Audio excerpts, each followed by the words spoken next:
Tuesday, we're talking books, and I am joined by young author Monisha Chikerema, and we are talking about her, what she does, how she enjoys doing it, and of course the book Adam's Search for Identity, Purpose, and Eve. How are you?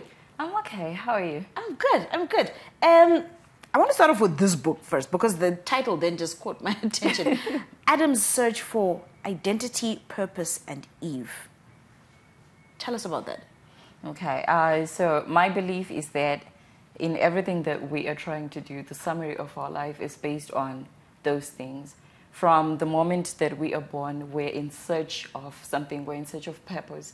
And also we end up being in search of love, we want wealth, we want to be comfortable, we want to be happy. So it's like a continuous pursuit of the things that we want in life. Now, the reason this caught my attention is because you look so young to be thinking so deeply. Like, has this always been who you are? A deep thinker and I dare to say this, but an over-analyzer too? It could be. I just think that when it comes to certain things, there are people that are just ordained in a way. The same way that Josiah was a king even though he was 8, right?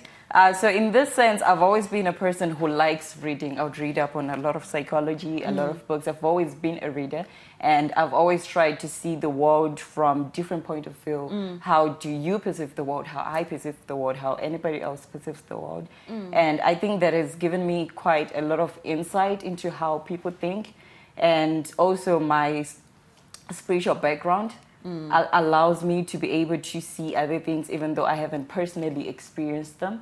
So I had to go back to the foundation of what is a man, where do men come from, and then that brings you now to the search for identity, where we're starting off by saying you have to know who God is. That's where you're going to find yourself. That's where you're going to find your self-esteem. That's where you're going to build your identity from.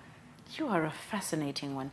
Okay, so you've mentioned that you've always liked reading, and one of the things that then you popped up was psychology specifically. What do you do when you're not writing? When I'm not writing, I'm observing. I'm looking at the world. I'm looking at how people are handling things, what is happening in the world, what are people doing. I like to observe.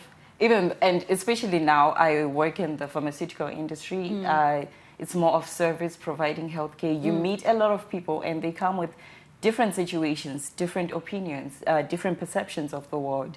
So it's, even when I'm not reading, I'm experiencing the things that I've been reading about and how trends are changing over time and changing with generation to generation. So in this reading and observing, at what point did the writing come into play? So the writing started when I was around 4, but it was more of my thoughts. Being an introvert, you tend to think more on the inside rather than on the outside. How are you an introvert, ma'am? I know. Oh, my word. Okay. All right, so you'd write down your little thoughts little processes and so on and so forth. Yes. And when did you then say, okay, now I'm going to move from just writing my thoughts for myself and I want to shift to talking to public audiences, talking to different individuals, not just observing them? So it was around 2019. I was 19 at the time, so I just finished high school. COVID, we love it. COVID era. So I just finished high school and I just thought, instead of being somebody who could help my friends because they'd come to me for help, why don't I write something that is timeless that other people can use? So that's when I wrote and published my first book. Where do we find this if we want to read this? So this one is available on Amazon, and then pretty soon it'll be in bookstores.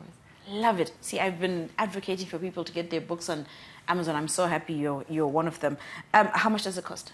It's $10. Wonderful. Where do we find you if we want to just observe you observing everybody else? Okay, so I have an Instagram page. I'm available on TikTok. I have a Facebook page, Monisha CAT. Those are all platforms that you can follow me from. And then I'm also part of the Relationship Hub with Tinani Nick. So I'm also available on those platforms. Wow. Thank you so much for sitting down with us. I wish I had more time because you actually are quite fascinating. Konapo, Ipapo pa ZTN Prime, DSTV channel 294.